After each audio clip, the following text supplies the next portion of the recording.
We gotta do something?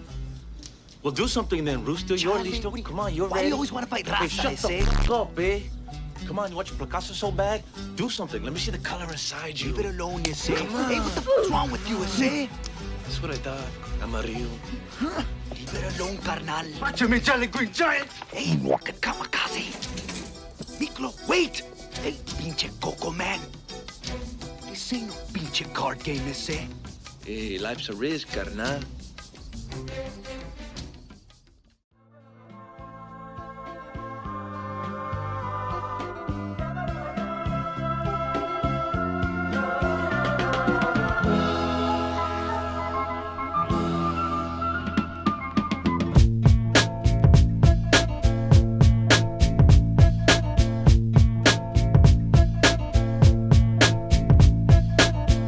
Welcome back, everybody, to the Film Bros Podcast. My name is Isaiah Lucas, and I'm joined by my co-hosts, Abraham and Nick. How you guys doing tonight? Good. We're doing great, man. How are you doing? I'm doing okay. All right. I feel like we're in a jovial mood. We are. Claro que sí, carnales. I was about to say, despite the movie, Yeah, Yeah. most definitely. the sadness of this movie, man. It's not that sad. No. I mean, it starts off strong. It starts off like brothers. You know what I mean? Like it. Family. Yeah, family. Mi carnales. Yeah. So if you haven't, what am I saying? I have no idea, bro. The title of the movie is obviously Fast and Furious 9. Oh my gosh. Dude, we did that in harmony. That was kind of fire. Oh. Breakout. No, we are talking about the movie Blood In, Blood Out. Yes. And Well, before we start, I have a story I want to tell you guys. yeah, Is Okay. it- I went to a party this weekend, a birthday party for a little kid who's turning 1, and they had it catering. They had a catering there. They're serving out tacos and the juices and all that stuff, and it was incredible. I went and I got some tacos. I got the asada tacos and put the onions, the cilantro, all that stuff, and then I went to go get the crema in the white bottle. I put it on there. I went to go sit down. I went to take a bite. And it was mayonnaise. Oh, it was mayonnaise. Ruined your whole taco. Dude. I scraped it all off. I would have just got new Yeah, I tacos. would have thrown the taco away. No, I ate it. I felt bad. But like all the toppings went with the mayonnaise, so I was left with just the Just meat. the meat. Yeah. That's what I eat. I should have known too because they had hot dogs for the little kids that were there. And the crema, the mayonnaise bottle was right next to the yellow and red ketchup bottles. But I didn't see that. Because I'm a fiend for freaking sour cream. Yeah, Crema. me I too. freaking love it, dude. No, there's a difference between sour cream and crema. Crema. No, that's like a Mexican liquid. crema Oh, is dude. a little bit saltier. It's watery, Mhm. and that's what I like. It's thinner than like It is. freaking Daisy, nasty. Do like, it. Get it done, do it, yeah. Daisy. Yeah, like no. that stuff's super thick. I want something that's like more liquidy. Nah, I bro. don't like crema a lot, but the only time I'll get crema is like on flautas. Mm. That's the only Dude. time I'll get crema. I remember one time when I was working at Fastenal, we had like a potluck, and we went to this place and we got like a ton of beans and rice, and my boy Sal went and got a ton of crema and cotija. Mm-hmm. And dude, oh my goodness, Dude, cotija Like- cheese on birria, we were just doing cotija cheese with like asada. And that's still fire. and dude, I swear I had like like that 7 tacos. Yeah. And I was just crumbling all the cotija and the crema on there and getting rice and beans every time I went back for tacos. Like it was some of the best Something that I miss rice and beans. with my childhood when I lived with my dad, and I used to hate it when I was a child, but now I miss it because I never have it, is frijoles de la olla, which is just beans that are not refried. Yeah. Like they're not smushed. But we would literally eat that as a normal meal and just Yeah. put cotija cheese on it with a tortilla. Mm. And I haven't had that in like 7 or 8 years, and I crave that now. Yeah. And I used to be like, I don't want to eat beans. Like, I want something else. Like, in a Hispanic household, you always will have beans. Yeah. And there's days that that's all we ate. Yeah. And I was like, man, that's a good old time, man. Yeah. So Same you beans. gotta keep it up, man. I know how to cook them, but it's just like, do I want to? Speaking No. of Invite that, us over, man. We'll freaking eat it yeah. all. Speaking of that, the first time I ever would you eat that for like breakfast? Oh, I would eat it for breakfast. Now I would eat it for breakfast, lunch, and dinner and be like, oh, it slaps. Be fine with it. So yeah. the first time I remember I stayed the night at a friend's house one time, and his his dad was Mexican. Like he came over here. I believe he like was in fear of being deported for a little bit. I'm not gonna lie. I think his name's Pedro. Pedro. He's like a volunteer firefighter. I don't want to dox anybody or say any last names, but I don't think so. I don't know. I stayed the night with my friend, and that was his dad. And I remember we woke up in the morning, and his parents weren't in the house, and so we were looking for something to eat, and his dad had just made just a thing of beans. Yeah. Just in the morning. And I remember as a kid, like growing up in my household, my parents and like the way that I grew up, we would never eat beans for breakfast. So when I saw that, I was like, bro, you eating beans and tortillas for breakfast? I want to eat that. What the hell? And I remember I ate it because I was hungry. And then when I went to Mexico, like later on, like 2 years later, that was all we would eat for breakfast, or we would have like straight up pozole. Yeah. For breakfast. No, legit. And then it started growing my love for just Mexican food in general. Because I remember when I was little, my dad would always eat beans in the morning before he go to work, but he also would have a fried egg on top. Yeah. And then he would just dip his tortilla in the yolk and then the beans, and I'm like, oh. Yeah. But then it started to get me thinking about like how privileged I am, like in the way that cereal. Yeah, in the way that I grew up. You know, I'm thinking, oh, beans for breakfast. That's what I'm saying. Like, I'm eating cereal and Eggo waffles like every day. So it definitely gave me a perspective shift. Yeah, so, because we used to eat that so often, or even just refried beans and white rice. Yeah, I used to hate that, and now I'm like. But you look back at that, dude. That stuff's healthy for you. Now you want it. Now I want that. You're yoked. You eat that every day. That's all you need, and it fills you up. Yeah. Oh, it fills you up, dude. I could demolish a plate of refried beans and white rice right now. Throw a bunch of Valentina in that. Oh, with the side of avocado and just. Yeah. Yeah. Okay. So now imagine me, the only white guy there, putting mayonnaise on tacos. I felt so stupid. Because I was like, oh, everyone saw me put mayonnaise on these. Guy? What did Lisa I felt say? like the white guy. Lisa goes, well, she said, oh, it's okay. I've done that once before too. So she was kind of It's funny. helping me out there. But I felt so stupid, dude. I was like, they're really thinking I'm hecka white, putting mayonnaise on these tacos. Dude, you know what I never had until yesterday was fish tacos.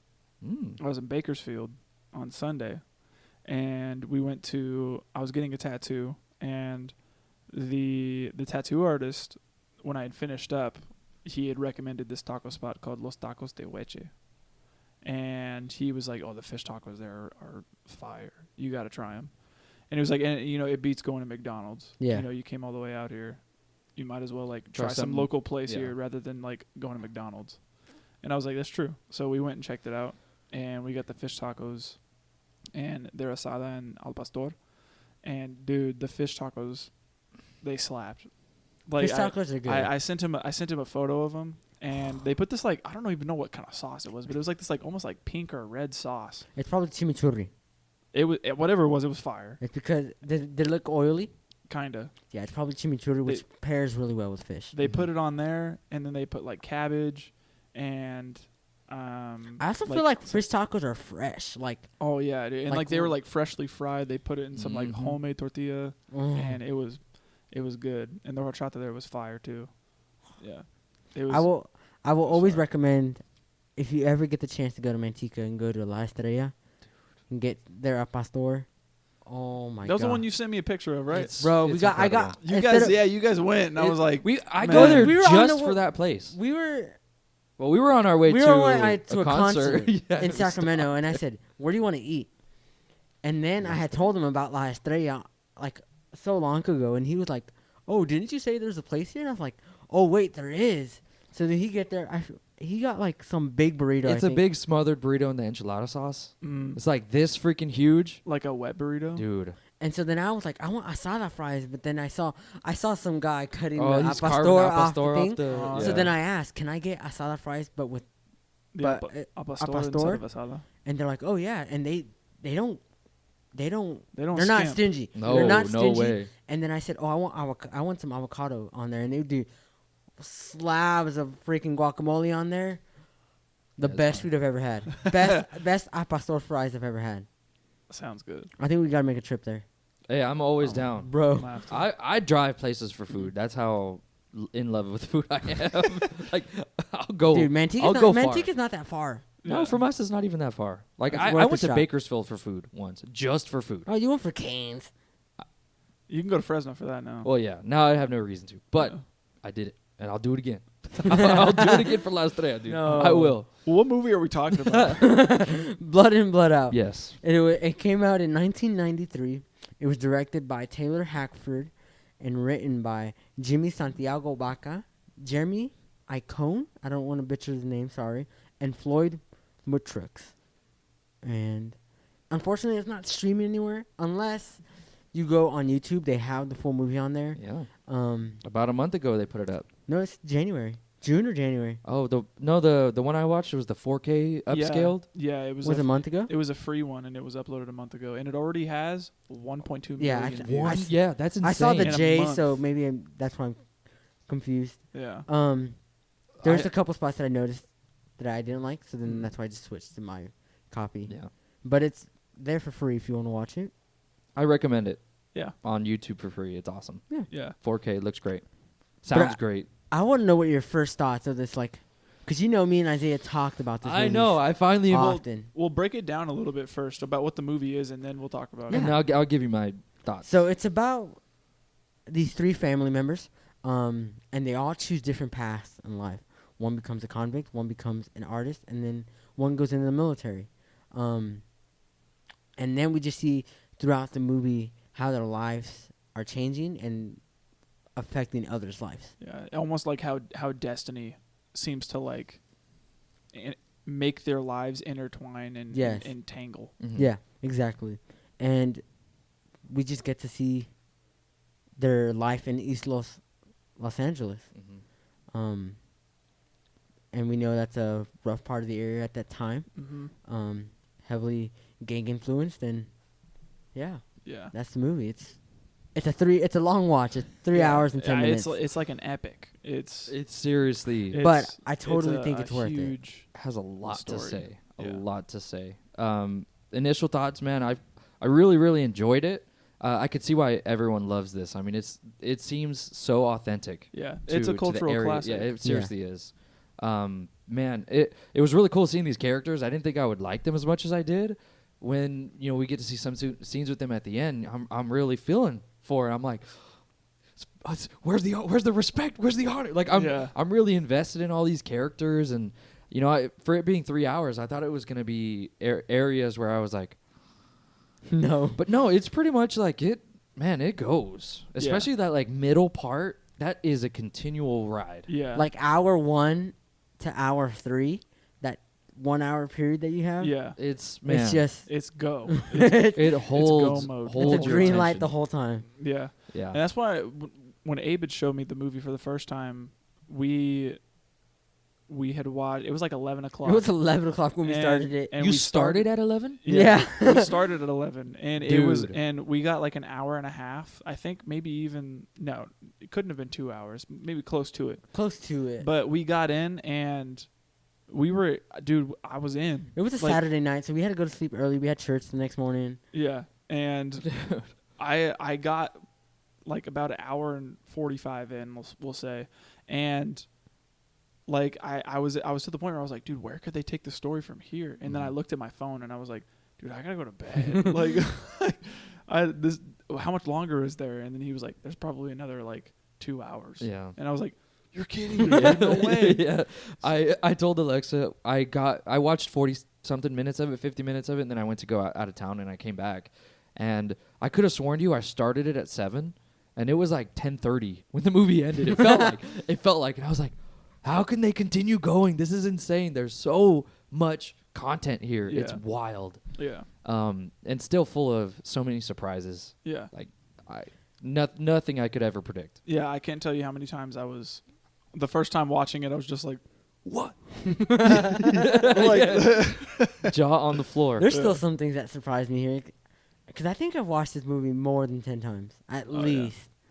Because, I mean, my mom grew up watching this movie, and she showed me this movie, and then I just fell in love with it. Yeah. And so it's just like it's like a comfort movie for me, I guess. Yeah, it's nostalgic. But I love it. Yeah, I mean, I would almost put this movie in like the same category as like movies like La Bamba or like Selena. Dude, I watched Selena last night. And like they're movies that are so culturally relevant in Latino and Chicano homes, and you know they make huge impacts on people's lives and you know affect them for the rest of their lives. So you know how many kids I seen walking around Chowchilla High with freaking VL placas. Oh yeah. You know, and I used to do that when I was little. Me not knowing anything about it at the time, wondering like, what is it that these kids are putting on their freaking hands, and then watching it, and I'm like, oh, dude, this is where they're getting it from. You know, so Is that also where the top button comes from, or is that just part of? I think that's just part of like. That's part of like. It's always been part of the culture. games, That's always been like workwear, right? Yeah. Like workwear culture, right? Like a lot of people who were, you know, coal miners and like working class people, you know, always wore the top buttoned, and then you know, it would get passed down to like not only you know the Chicano culture, but also like down to like skaters and you know further on from there. Yeah, I had seen that when people are trying to like you know be stereotypical or whatever, but I didn't know where it kind of started. Yeah, and I was wondering if it might have been from this movie. Chicanos.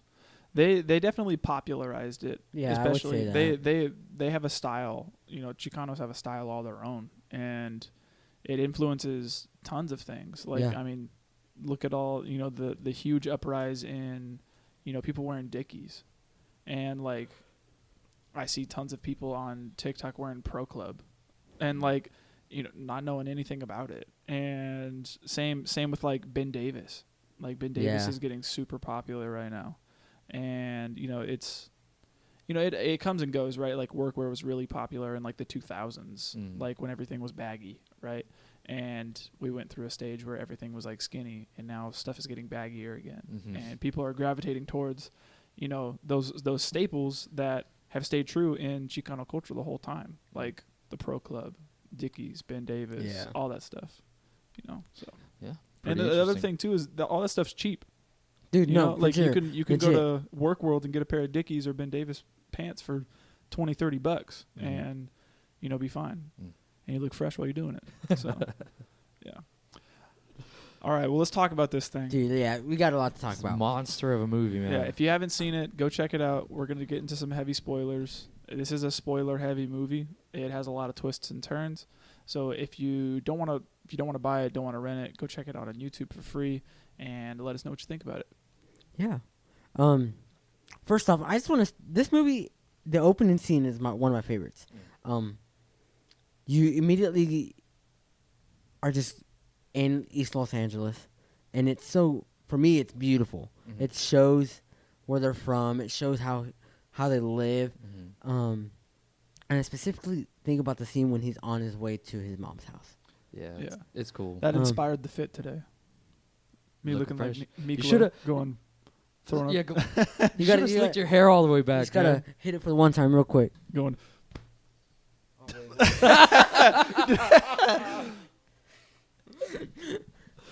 Yeah, Hit it for the one time. I think But- that's what solidifies it to feel so authentic. It's because it really tries to get you into the mentality of this movie. Yeah. I loved it. But I just think it's beautiful the way they show it, because obviously, from what we can tell of like the title and what it shows, like in the preview, that it's a heavy, where they're at. It's just not a good area. They call it the barrio. They call it It's the hood. the hood for them, at least. And then you see Miklo getting home now, and it's just beautiful. Yeah. It just shows this. Like, Well, I see graffiti, and I think that's art. I don't think it's bad. Well, I think what I really like about the intro too is seeing all the murals that Yeah, show yeah. all the you know the cultural influence of the area. It's all you know these Mexican you know murals and you know a ton of stuff with Dia de los Muertos going on in the intro as well, and like all these beautiful like candy painted skulls and like all this cool artwork. I didn't even think about how Dia de los Muertos is in the beginning and also at the end. Yeah. Because I never questioned why it was at the beginning. I was always like, oh, okay, that we're celebrating, but it ties into the end of the Day of the Dead. Yeah. You know, all the freaking people die. Yeah. So it's cool to see that kind of tie in together. Yeah. But man, this movie is great, and it just shows a sense of like family right at the beginning. Community. Like this is our spot. with no sarcasm, true family. Like when he goes and meets up with Cruz and Paco, and you just get to see them like miss each other and like Yeah. mess with each other and like hit each other's head, take the hat off, and you know Well, it's that's one of my favorite scenes too. yeah, it's awesome. Yeah. It really is cool. I love whenever they leave the house and Miklo and Paco are walking around and they're like, "Hey, you still owe me that $5 He goes, bucks "Why'd or you something come?" like that." Yeah, and he goes, he said, "I'm gonna get my money one way or another." And then like they, he flips the hat and they start chasing each other in the alley. Yeah. And, they go meet up with Paco and he's painting the car. And Yeah, with what's his name, Juanito. yeah, Juanito. Juanito, and he's like, "Oh, this is you put my name on it." He's like, "Cause you helped me." Yeah, And you could just get to see the freaking love there, man. yeah. That dude, imagine having your car painted like that. Oh, it's That, fire. like, It's a staple, like man. candy green. That candy green with the Aztec princess on there. yeah, It's I would love a car like that. that's a Yeah. statement, man. yeah, That's a lowrider right there. Yeah, that's I'd be fire. bumping some oldies. yeah. But That's yeah. my first favorite scene, Okay. which is the opening. My first favorite scene is the first encounter with Tres Puntos. Mine as well. And this was where the movie like hooked me. Like in the first watch, and still I think this is like still like the moment where I'm like, dude, this is what I love. This is what I live for right here. That I live for. I don't know what that was. The Weeknd, that song. That I live for. That song. Bro, you're a Weeknd stand. I would expect you to know that song. So the first encounter with Tres Puntos, they're a rival clique, right, in Islos, and they're rivaling with Vatos Locos, who, Paco, Cruz, and Miklo are all a part of Vatos Locos, or at least Miklo wants to be a part. wants He to hasn't be. been one yet. He needs to prove that he's down, essentially. That right? he's a downfall, that his socks are up to his knees. Yeah, he needs to prove he's valid. Yeah. with the sock height. I'm not even valid right now. I'm a little valid. Let's see. Oh, you're valid for sure. Look at that. Compared to me, I got nothing. I got no socks not off, down. bro. No. So yeah, the first encounter with Tres Puntos is one of my favorites. I just think Miklo goes insane. Especially this fool's on probation. He's 1 day. Yeah. Like he's like, oh dude, yeah, my birthday's coming up 6 days, and guess what? I get off probation on my birthday, which is in 6 days. Yeah. And then he goes out with his boys, comes back, and he's just like, man, forget these fools, dude. Like, we can't let them do this. Well, in what our are they doing? barrio, What you are know? they doing? The Tres Puntos is throwing up their set. They're throwing up their sign. on an alleyway that is owned, it's Vatos Locos territory. So they're like, oh, dude, we can't let that fly. You guys are just letting this fly. And Miklo is getting pissed about it because he's been in Vegas, away from East Los for however long.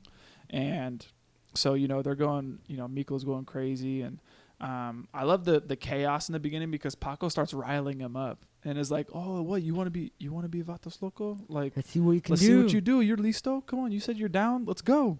Go do something about it. And I love it because Crucita's like, Chale, don't Don't don't always incite him. Yeah, he's you know? always the one that's like, hey, just chill out. Yeah. Like, come on. And he goes, and he goes, and then smacks Miklo, and he goes, come on, let's see what you're up to. And then I'll let you finish because this is your scene. So Miklo jumps the fence, and of course Paco and freaking Cruz just kind of watch behind the gate to see what he's gonna do, and he grabs like a tire iron or something. I want to doesn't say he? it's like a bent- muffler. Something. Yeah, it's like a bent piece of metal. It's something. something big though. But he grabs something and goes up behind this This Impala, Impala. and there's a Smashes guy that junk. spray painting, and they're telling this guy, hurry up, we're taking this territory one block at a time. It doesn't matter. This is Tres Puntos country now, and we just see this shot of Miklo from the inside of the car smash the back of this, the back windshield of this Impala, and everyone starts freaking out, and he just.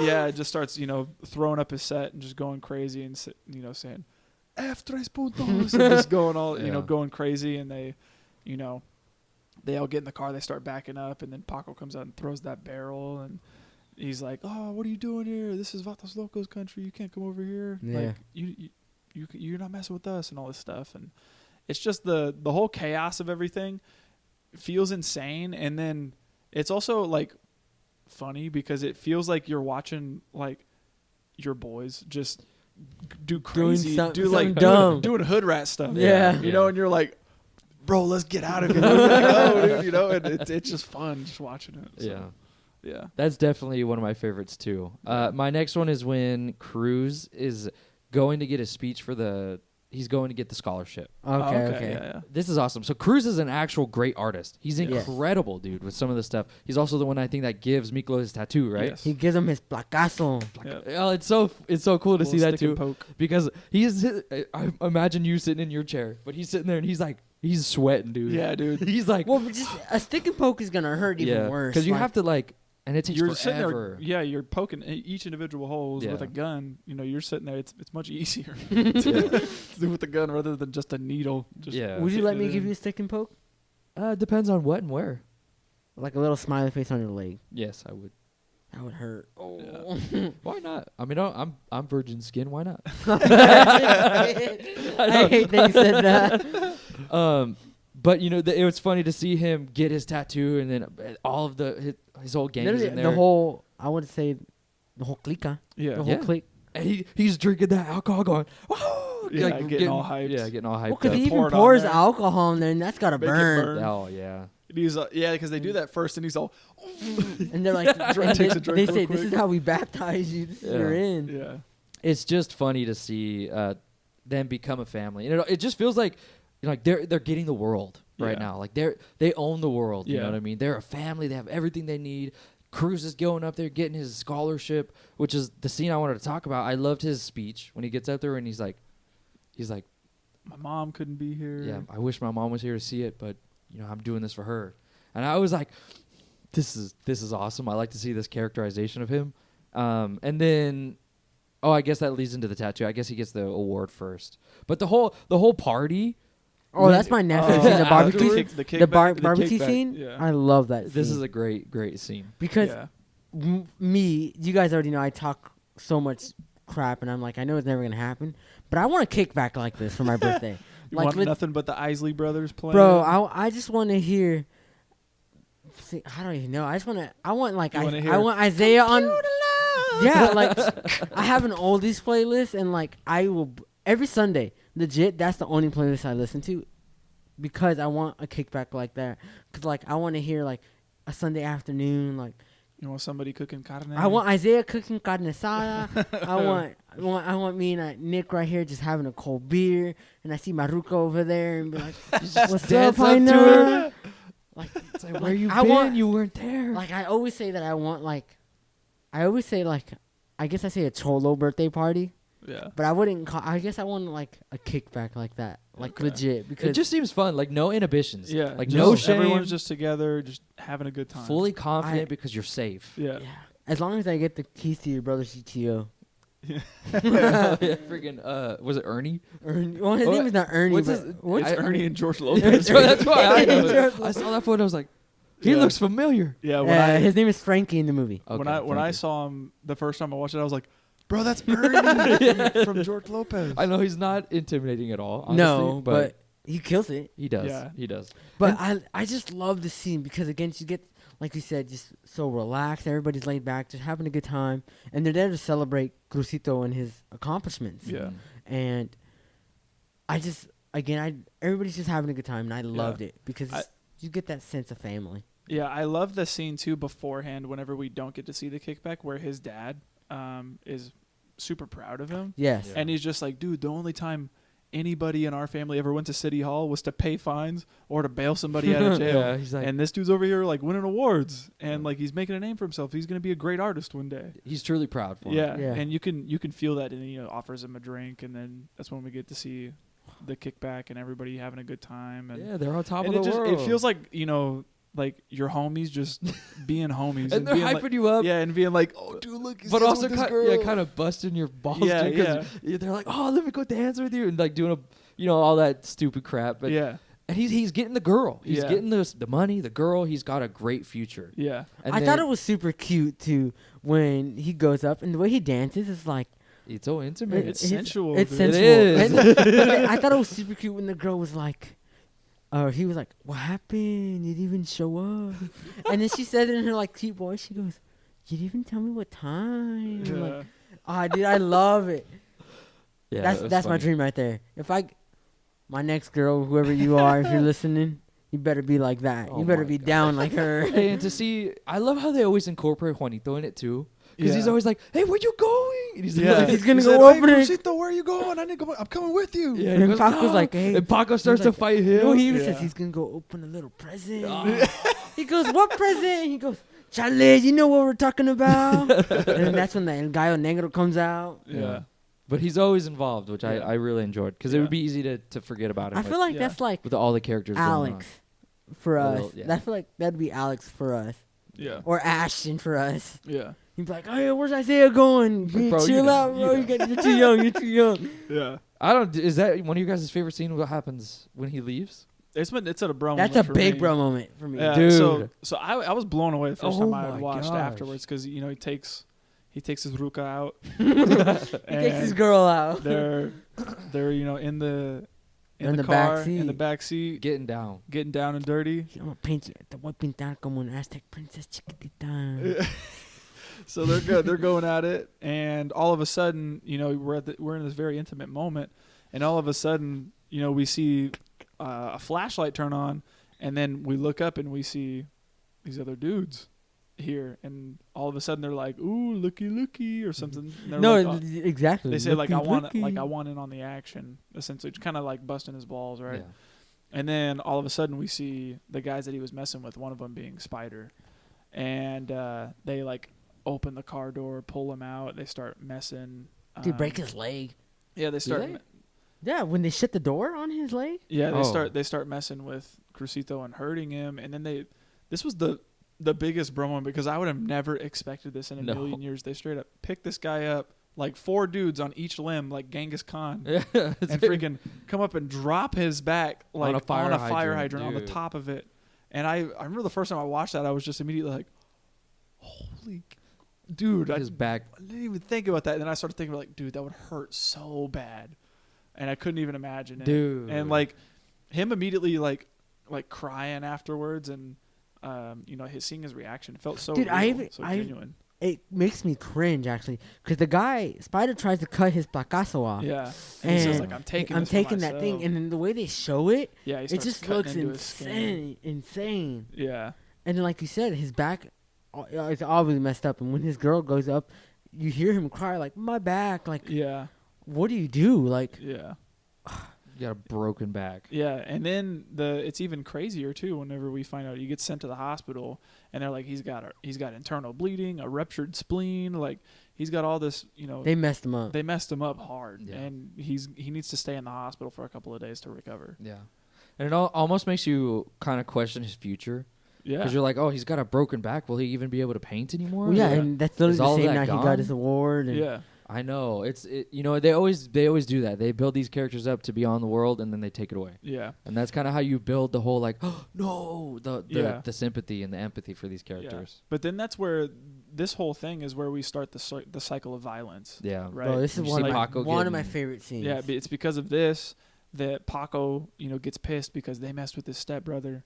So now he's gonna go get his, and he's gonna rally up all of his, all of his homies to go retaliate against Yeah. Tres Puntos. Yeah. This is my And- next favorite scene. Yeah, and then they come back and they're like nobody messes with our with our family. Like we're gonna go back and we're gonna go get him. Like we're gonna hit him hard. And that's when Chewie pulls out the little 38. And was freaking wild. He brought that to a hospital. I know. Well, I mean, I feel back then a lot of people didn't think about that. yeah, but he pulls it out, and a couple people have like weapons and Nice. Yeah. Dude, somebody has. like got the switchblades and the butterfly knives and Yeah. stuff, and they're like, let's go get these fools. And Baca's like, not right is now. like, not right Paco's- now. Like that's when they'll most be expecting it right now. Is if we go and retaliate right now, we're gonna hit them tomorrow in the daylight. And some people are like, what do you They're mean like in the daylight? They're Why like, would they're we gonna do be that? at church and they're not gonna go to misa. Yeah. Yeah. And he's like, some people are worried that they're going to go to mass on Sunday. And he's like, dude, they're not going. Like, we're going to hit them tomorrow morning. We know where they hang out. Like, Well, they're at their new, what would you say, their territory, because they took their territory. their new spot. Yeah. They're trying to take over all of the Vatos Locos territory. Mhm. Yeah. And, you know, this leads into my next favorite scene. This scene is awesome. This I whole freaking rumble love- the scene. whole encounter with They feel, with dude. Spider and all of them. Vatos Locos, they feel powerful here. Yeah, and this is why I love it, because they feel like an unstoppable force. They freaking do. Like, they get milkweed. They get surrounded. Like, yeah, Milkweed. Freaking milkweed comes out. Yeah. He goes ding ding ding ding. Like yeah, as a he's like, hey, distraction. Spider, you mess with my carnal. I'm gonna here mess to you j- up. You know. I'm here to. I mean, Jack I'm you gonna jack up. you up, fool, you know. The guy's like, oh, dude, this guy must be crazy to come here. You know, he's on medication or something like that. Yeah. And then, you know, he's serving as a distraction while All the guys. all of the crawling. Vatos Locos are like surrounding these guys and not leaving them a way to run.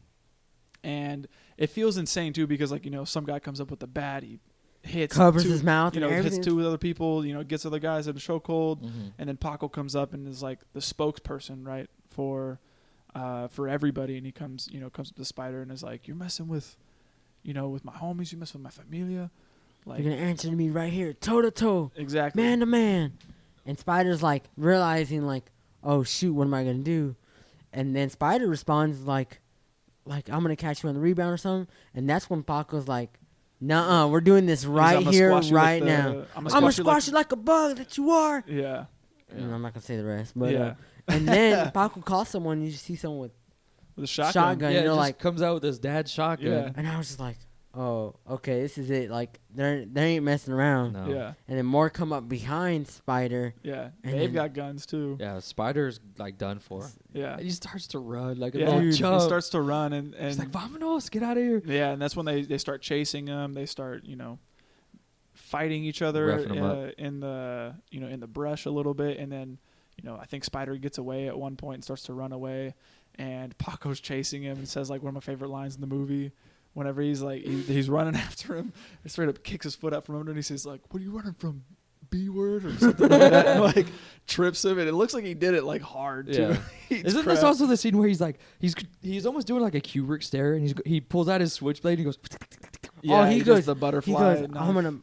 I'm gonna give you a placasa now or something like that. And dude, that I want to learn how to do that with the butterfly. Yeah, with knife. the the- butterfly. I mean, obviously they're illegal, but Yeah. "It looks I sick want though. one. Yeah, it it does. does look like And he straight up carves VL oh, into dude, Spider's I was chest. glad he did. Yeah. 'Cause I was like, dude, now you own him, and then It's then, funny too because Spider the whole time is just going, just screaming. It's, And then yeah. the big bro moment for me in that part was Baca was gonna kill him. Yeah. And Yeah, he was about to blast him, and and then Miklo comes up and is like, He "Oh, goes- listen, the dog is belly up. Like you won, obviously. Like he's submitting to you." And he's like, "Oh, that's right. That's Like right. I don't need to kill him. He's already been humiliated enough. He that's needs not now good he- advice though. Now he has to live with this. What do you know? think? Do you think that's good advice? To not kill him? Yeah, because one, if you think about like, and I'm just thinking like, I obviously am not in a gang or anything, but if you think about in a gang aspect, Miklo says he's Crucito's alive.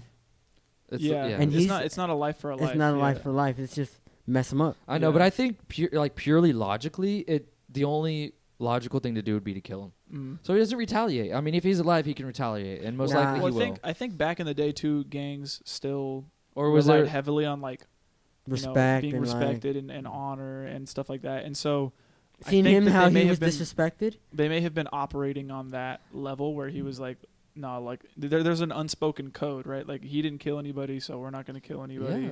But we disrespected him, and now he's got VL like carved on his chest. Yeah. So like he has to live with this and be He knows not to humiliated, mess you with know? VL. Yeah, but the anymore. fact that they didn't kill him is what got Miklo shot, though. Exactly. So that's what I'm saying. But then they still ended up killing him. Yeah. Miklo, Yeah, but in the worst possible way. Like, yeah.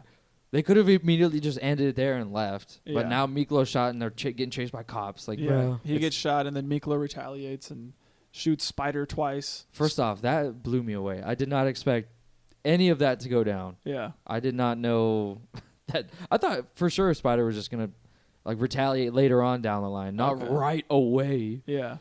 But he gets up, shoots Miklo. Miklo gets hit. Spider takes 2.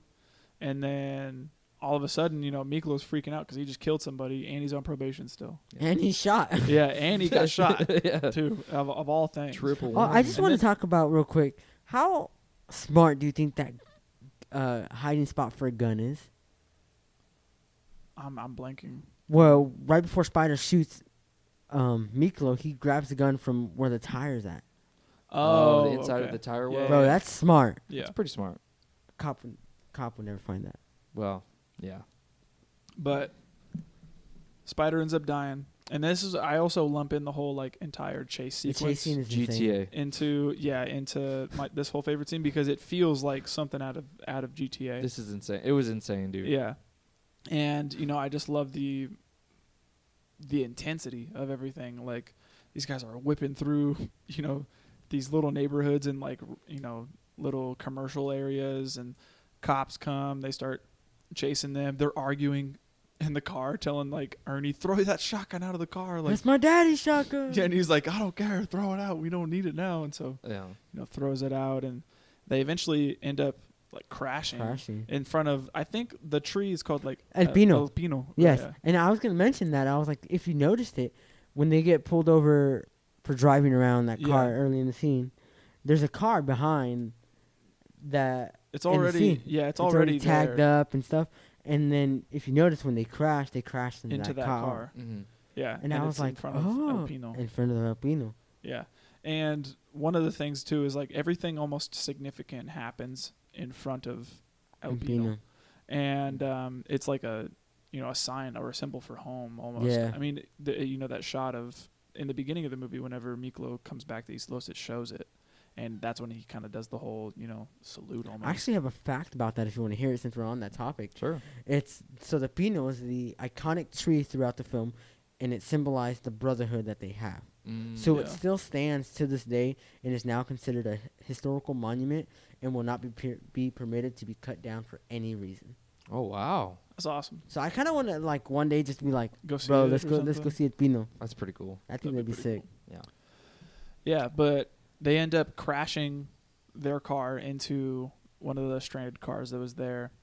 Everybody that's in the car gets out, gets away, but Paco wants to help Miklo because Miklo's shot, and he's like, dude, come on, like, we need to go. And Miklo's telling him, like, no, go, like, there's nothing I can do, I'm shot. And Paco's not taking no for an answer and is And trying he's to like, get him "Vatos help. locos forever. I'm here for you." Yeah, Mhm. and he's abiding to like their their motto or their creed, and saying like, I'm not gonna leave you, we're homies, we're brothers. Yeah. And cops end up surrounding everything, and Miklo gets taken away, and then Paco, he also gets taken away too. But then there's this like jump in the timeline where Mhm. They do that every once in a while. yeah, where like Miklo ends up going to jail, and then it's revealed that Cruz ends up coming out of the hospital and got addicted to like painkillers while he was there, Mhm. recovering from his injury, and then it comes out that Paco ends up going into the Marine Corps Mhm. to like get his life straight, essentially. Yeah, that's And- not something I would have expected from Paco. Yeah, most definitely, especially with his characterization up until this point, where Seriously. like, oh, this guy is like, hard-headed. He's strong-willed. He knows what he wants. He's probably, gonna go down, in life for, either like leading the Vatos Locos, like either like later in life or something, or either maybe going to jail for something. Like that's just his persona all the Mhm. way up until then. And then when we see him like clean cut, come Yeah, around I the was like, corner, What the heck? yeah, he comes out in the fatigues, and you're just like, it's like a whole new person. Mhm. It's insane. Yeah. So my next one is far, far down. So if you have anything else, My next one's probably about 5 minutes after that. It's with Popeye in the jail cell. Give me some chon chon. yeah, this is like That's your right favorite? afterwards. That's one of your favorites. Bro, that's one of my. It made me laugh I really died hard. laughing. Is it supposed to be funny, or is it I don't supposed to be think like? so. Oh, I don't think it's supposed to be funny, but it's like the It's definitely not a funny delivery- situation. It's not. No, not at so- all. But the delivery. It is. It's hilarious. so. A little backstory to the scene is, Miklo gets gets into prison. He's in prison now. He's at San Quentin Penitentiary. I didn't know. I couldn't think of that word. And he's just trying to navigate his way to the prison. Obviously, he doesn't know what prison is like, what to He's still expect. young, right? He's young. I think He's 18. 18. And so he gets by these people who, what would you call them? Some hookers? Something. They're trying to. I don't know. They're trying to hit on him. They They're trying to were. hit on him. And this guy named Popeye, who is like their pimp, you would say. I don't know. I guess. I don't even know who Popeye is, honestly. To Was those I just know he's people. I just know he's in VL He's in BL. or he's So- in Launda. Launda. That's what I thought he was, but he kind of sucks. Like, I hate Popeye. Popeye's horrible. I hate Popeye. I don't know why they keep him Yeah. in the Launda. Like, I don't. Maybe to serve as a Like a just a point for body? being like to serve as a point for being like, dude, this guy sucks. Like Yeah. I want his demise. Oh, You know. Yeah. So he goes and tells them, and then sees that Miklo has the VL, and Popeye has the VL. So then Popeye's like, okay, I'm gonna take you under my wing, Yeah. and basically tells him the cliques, the gangs and the cliques that are in the prison, and eventually takes him up to his cell. And he goes, I'm getting you like cigarettes, like you can use them for trade. I'm just giving you a jump start to the prison. And then pushes the heck out of him, pulls out a knife and says, "Give me some chon chon." And by that he is He's still give me those cheeks. yeah, Yeah. let me clap you real quick. Let me clap those cheeks. Oh, and he starts to say some like vile stuff too. Where Yeah. he's like, "Oh, I'm He not says, even." you gonna- think you can get anything in here for free? He goes, Like, are you gonna have to make me R-word you like yeah, it's like It's horrible. it's horrible. And then they're like he literally even stabs him. almost Like, He he does. stabs him with like a little shiv. yeah. And then that's when you get Montana, who is the mero mero Yeah. from La Onda, Mhm. and he goes, "Déjalo en paz," or something like that. And he gets up and drops the knife, and bro, I know it sounds bad how we're talking about it, but the delivery of "give me some chon chon" is just so I funny. feel like the camera also zooms in on his Yeah. face like so close. He's Yeah. like, "Chon chon." It's so funny. You texted us yesterday. He goes, you said, "Bro, I just got to the chon chon part," and I was laughing. think I had my AirPod in, and Did you read it like I that? read it like Chon that. Chon. Because I have it as Australian, and it said something like chon chon. but Give it me was- some Chon Chon. It was so funny. And then I laughed, and I was like, "Bro, I can't believe you finally reached that spot." Yeah. But it's just funny. I know it's not supposed to be funny, but it was just hilarious. That's very funny. Yeah. My next favorite scene, it takes place a little bit after this, or no, I wouldn't say maybe a little bit, maybe a little farther in, but it's when Miklo goes to talk to Montana about, what being Chicano is and trying to get into La Onda and finding a clique. Well, that's. I think it's right after this, like a day after. Or two Yeah, I after. think so. Okay. I really like this. Yeah, I love this scene, and I think I really love this scene because it just shows the wisdom that Montana has, Mhm. and just the type of leader he is. He believes in preserving his people and making sure that his culture is represented and taken care of, and he does a lot to Miklo by speaking power into him and telling him what being Chicano is. Mhm. And being Chicano is more than just speaking Spanish. And he's like, "Oh, you speak Spanish? Parrots do that." Like there's more to being Chicano than just dressing a certain way or speaking a certain way or knowing the slang or anything like that. And Yeah. that's when Miklo starts to say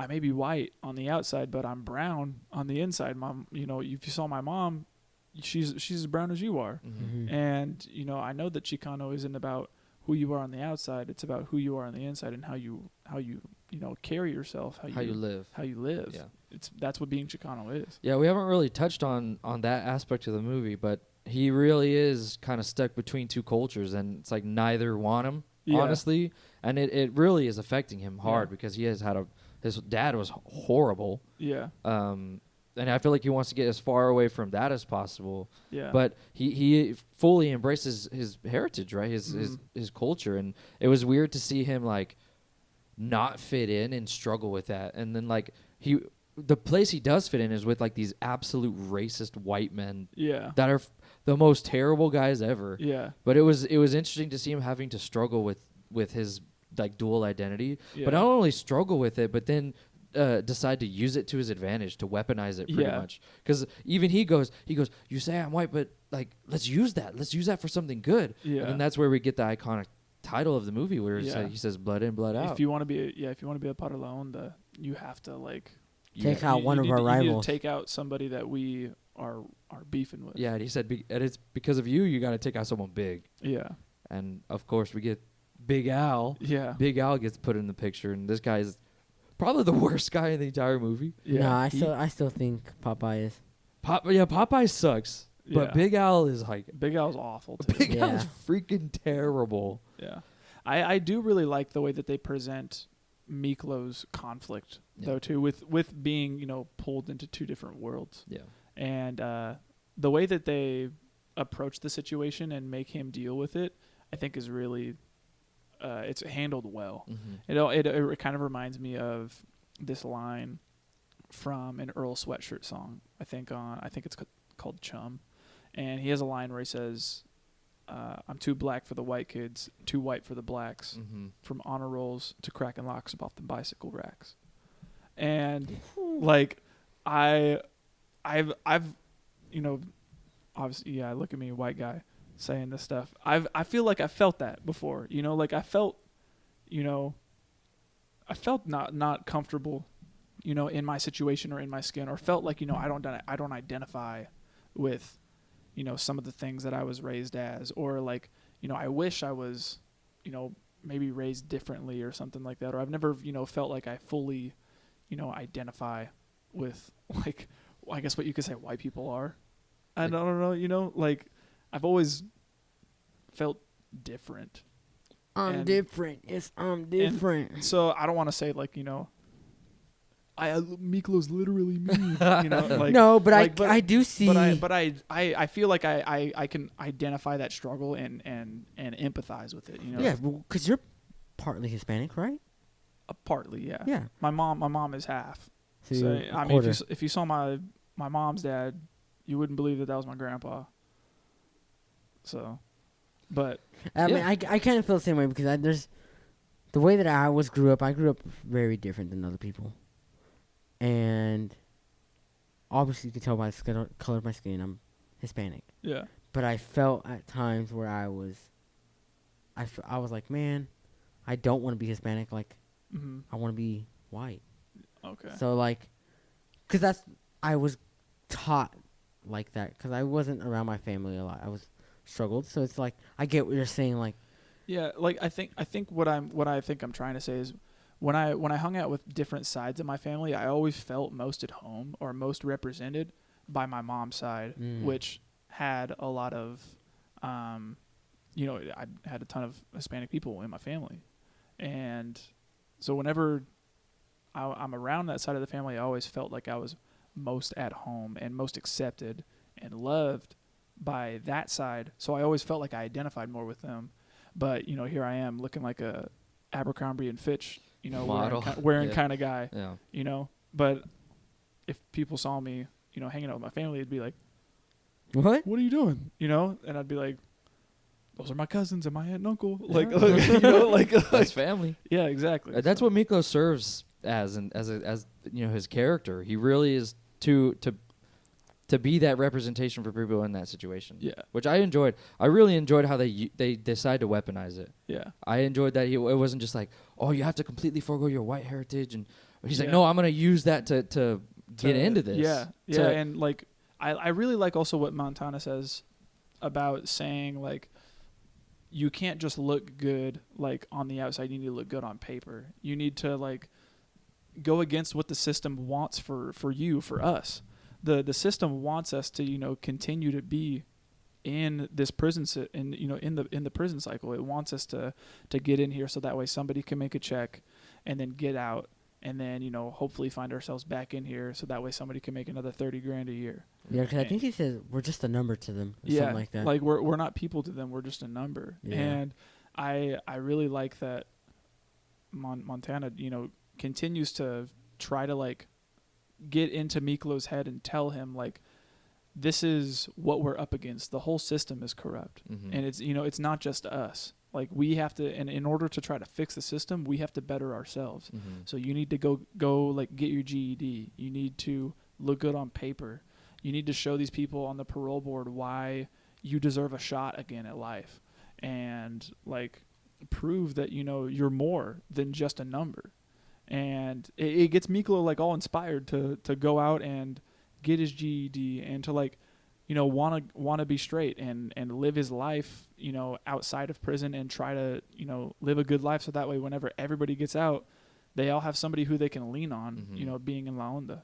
And I just really like that whole sequence. Even this sequence is awesome too, because they kind of set up the stakes here, because not only is blood in, blood out, you have to kill someone, but if you don't, then you're gonna die. Like there's no other options. You either do what you say you're gonna do, or someone in La Onda is gonna kill you. And I forget his name. It's Danny Trejo. Yeah, Trejo. What's his actual name in the movie? His actual name, I'm on the page right now. I forget. It's like starts with a G, I think. I don't know, but he's the one overlooking it, and he already looks like an intimidating dude. So you're like, But that whole sequence of him going to kill Al, Big Al, is incredible. I freaking love this scene. And you're watching someone die, but you're just like, let's go. Freaking Al sucks. Dude, Al is terrible. Yeah, because the entire buildup of his character is he's like a racist. He is like, he's a racist. He's an abuser. He takes advantage of people. He takes advantage of people monetarily, physically. Yep. Like he's a bad guy. He's a bad person. There's no saving grace here. None. Yeah, and he also treats our protagonists like trash. He gives people in the BGA small pork chops while he's like, oh, you're look white. Here's a big one. Yeah, there's a little ray of sunshine over there. You come up here and skip all the line. That makes and you me get so a big, mad. You get a big pork chop. While the other guys, we just ran out. Sorry. I That hate was my it, last dude. one. Yeah, and it's like, okay, this guy is trash. He needs to go. Yeah. And I love the whole sequence. I remember the first time watching it, just being like, bro, how are they gonna pull this off, dude? Yeah. Like, they're hiding this shiv in a stock pot, and he's got to get it, and then get homie to get back in the room, so that way he can try to stab him. And he goes back there and finds out like, oh, he's talking to one of the correctional officers who's corrupt, and now he's in on like this whole like, betting gambling ring that they've got going on in the prison. And so now Miklo knows dirt on one of the COs and Big Al, and then CO gets scared, leaves, and then Big Al's pissed, and so this spot, dude, man. I hate it Can too I see your because- finger real quick? No. I hate it too, because his whole thing is like, well, I'm going to use my white against him, so I'm going to go and become his ally, become his friend, like, and get really close to him so I can kill him at some point. Yeah. And, throughout this whole time, he's using his white voice, and he's like saying, oh, okay, like, doing his bidding, but every time he wants to get intimate, he's like, I F who I want when I want. Yeah. And he's like, not yet. He's like, he's just lying to him pretty much, but he's saying like, not yet. I'll let you know when I'm ready. He's trying to like play tease. Yeah. And, It's so He gave him a tease. yeah. so he did. cringe. No, and that's the thing too, is like Big Al starts getting mad, and he's like, you don't mean anything you say. You're just a tease, and blah blah blah, all this stuff and everything. And that's when he goes, okay, fine, right now. Yeah, and he says, okay, like, come on, let's do it then. And he's like, what are you talking about? And then he gives him a little grab. He grips him, dude. And the guy, Big Al, he's like, all right, make it fast, hurry. We got no time. Yeah, and so freaking Miklo gets down like he's about to do the deed. I'm about to do the grapefruit challenge. Yeah.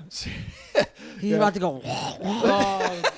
How does that come up every episode? Every episode we do. It's a continuing meme. I swear, man. But yeah, he is. He's about to. He's about to do that. Glock 9000. He really is. And then all of a sudden, He gives him a different stick, he though. gives him a different. He sticks him There with you something else. go. Yeah, straight up pulls out that shiv and goes, ah! And stabs him. And all of a sudden, Big Al dies. Now there's a dead body here. We don't know. Well, people outside don't know how this happened because they didn't see. Yeah. Miklo come in. CO comes back in, sees it, obviously knows it's Miklo. And Miklo, grabs all this cash that is like part of the gambling fund that has been going on here, and a booklet to show people's debts, and all the balance of what's currently at stake here, and he hides it all like upstairs, like he like climbs this ladder and like gets in this little like cubby almost, and hides all the cash and the booklet and like his bloody apron and all that stuff and everything, and then comes back down, and the CEO that was corrupt knows that he just stabbed him, and comes back later on whenever everything gets settled. They all go back to their cells. Where's the money? Where's the book? Yeah, and he's like, where's the book? Where's the money? I'm not gonna I love it. I'm not gonna let you get out of here with it. And he's like, you're not gonna have any food. He's withholding food from then he goes, your name's in there. Yeah, he turns it around and says, you better keep me well fed. Yeah, and he said, and then he turns around and says like, can I have an extra dessert tomorrow or something like that? Yeah. And at that point, Miklo's got him on the hook, and he's like, listen, if you bring me down for the murder and all that stuff, then guess I'm bringing you down for all this illegal gambling and being in with all these prisoners and stuff. So think real hard about what you want. I kind of feel like that actually happens. Oh no, for sure. I'm not knocking on correctional officers, but I feel like there's some corrupt ones out there. I mean, yeah, I think there always will be. But yeah, at that point, now we see that like Miklo has got some power. Oh yeah, in prison, and we're kind of like, what was it, like $16,000 or something like that? Dude, they started off with $16,000. That stuff, I almost said, grew that exponentially. Grew. It did. Yeah. Yeah.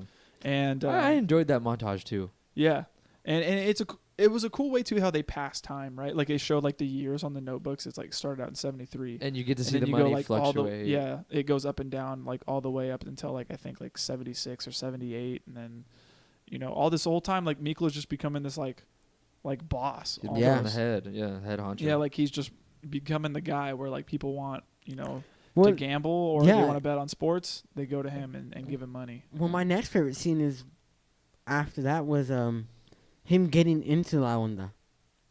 Oh, okay. When they have the big council when they meeting. have the council, okay. And you see that big tattoo on his back, the snake, and they're just saying like, you're in it now. Like, this is what La Onda means. This is what we're for, and you do what I say when I say, but you're in. Yeah.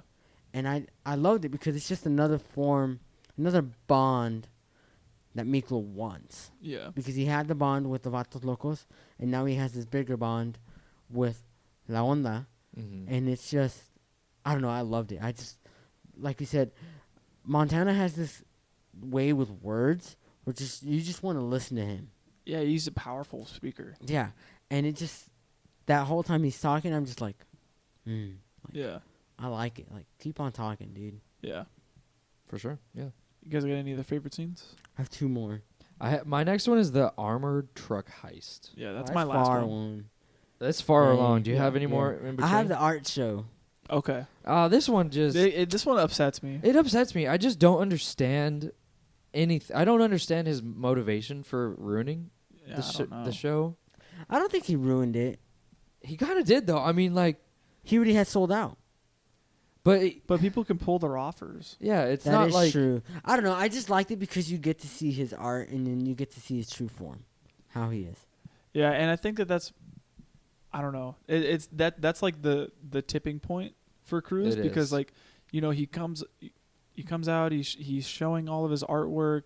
They didn't let him invite any of his like real friends like Chewy or Frankie or anything like that. And they show up and they're like, dude, no, this is my friend. I want to be here. And it sucks because like, obviously these are the people that Cruz like really does want to, at his show to support him. I felt that. And then, you got all these people who you don't really care about, but they're important, right? Because they're the people who have the money. They're the people who are going to buy your artwork and put money into your pocket at the end of the day. And so like, they're just as important now as your friends, but they're not letting his friends in until, eventually Cruz goes and says something and they let him in. And it's when we get told at this point that Cruz is having money problems. Like he keeps needing advances, and the art dealer has already given him advances on certain pieces. I think he said 2.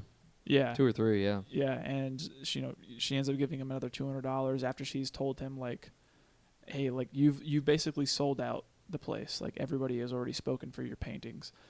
So like we just need to keep this energy up. And that's when Cruz, I think, gets a little greedy, and he's I like, think so too. he's like, well, dude, if I sold out, like, why Don't you can't I think get I some money deserve now? money? Like, I Yeah. deserve money now. Give me some money now.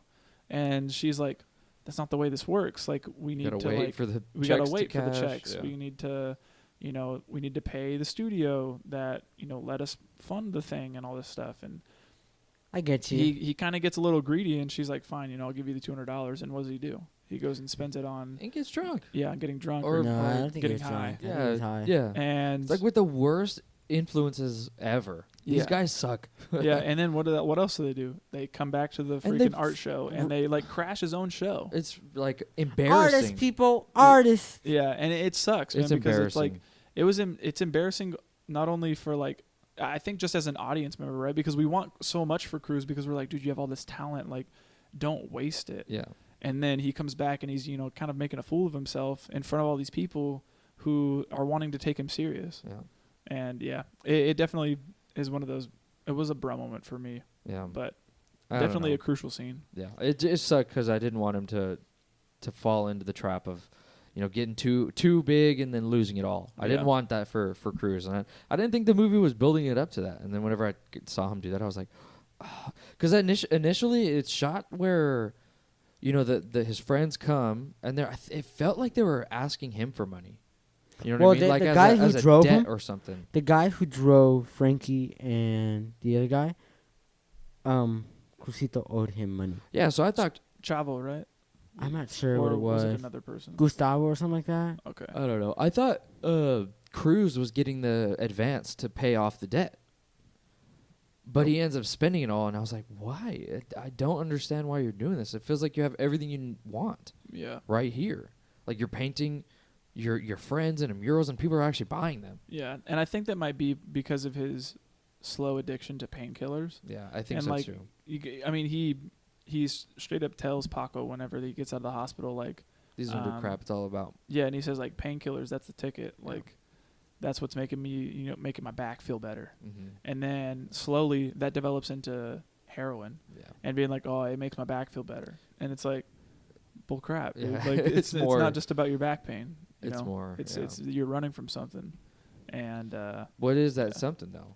I don't know. Something I never figured out. Yeah, Only until Juanito, but all that happened even Oh. before him. yeah, So I was like, what's going on? I don't get this. Show me more, you know? yeah. So, yeah. That was your next one, Abraham. Do you have any other ones before the Armored? My next one is the baby powder scene. Was that before or after? I think it's after, so go ahead. Yeah. Dude, My last one's the armored truck scene too. this scene is incredible. By this point, I'm trying to... Okay, so by this point, Miklo he's gone through his GED program. He's worked his way out. He's made it both. He's made it both in his La Onda, and now he's getting his GED to get out of on probation. Yeah. And he does. Boom, he does. And it's supposed to be great. Popeye's already out, and he's got a house lined up for him. He's got everything he needs. He even has a job lined up. And he goes and he sees that his living situation is trash. Yeah. Absolute trash. Were you scared for him whenever he came in and that guy on the couch pulled out the gun? Yep. Dude, I remember the first time immediately thinking like, dude, Miklo's about to die. He's about to get killed by these guys. They're gonna turn on him. Yep. And it's Popeye. We already know how Yeah. trash this fool is. And Yeah. he even said, too, he's like, I'm going to get it. I'm going to get you. Like, in Yeah. prison, he told him that. Yeah. So you always have that in the back of your mind. But he goes to work at a tire place, and, he's doing real hard labor, and he's not getting his wages. He's getting his, first off, some wages taken out to pay off Popeye's debts. And then he's also getting wages taken out to pay off the freaking boss's debt. Yeah. And That's it's his. Oh, that makes me mad. Yeah, it's all around just a crap situation for Miklo, Yeah. and he's realizing, he's like, this life sucks. Yeah. There's nothing I can do other than to get back in and to not be straight anymore. Yeah. It's like to not be cut straight edge. So when he gets back to his place to sleep in, there's like a decision going down with, I don't remember who the gang is. I know that the guy making the decision is Chavo. Chavo. And he Cruz owes him like a $4,000. lot of freaking money. And so does Popeye. Popeye owes him heck of money as well. Mhm. And they get word about an armored truck that's going to be, stopping at this shop. And what they need to do is that the guy's in on the job. Yep. They need to go in, steal the money, and then pay Chabo back with the money. Yeah, and it's supposed to be a routine stop because the person who's driving is in on it. Mm-hmm. So there should be no cops involved. There should be nothing. It should be a pretty easy deal. Get in, get out. But since Miklo took over and took advantage of Popeye, his little scummy ways called the cops and freaking snitched on him and said, "Hey, narc, Yeah. do you like busting?" What does he say? What does he I say? don't know. You like busting drug addicts and this and this and that? Yeah. Yeah, and that Saturday, blue Ecoline van. I hate it, dude. I hate it. And it's just zoomed in on his freaking lips going, I hate it, dude. Yeah. But it connects us with the two family members coming back. We see We see Paco is now a cop. a detective. Yeah. And obviously Miklo. Working hard to make sure that drugs are off the street Yeah. because of what happened to Juanito. Yeah, seriously. Yeah. And then they end up crossing paths. They cross paths unknowingly.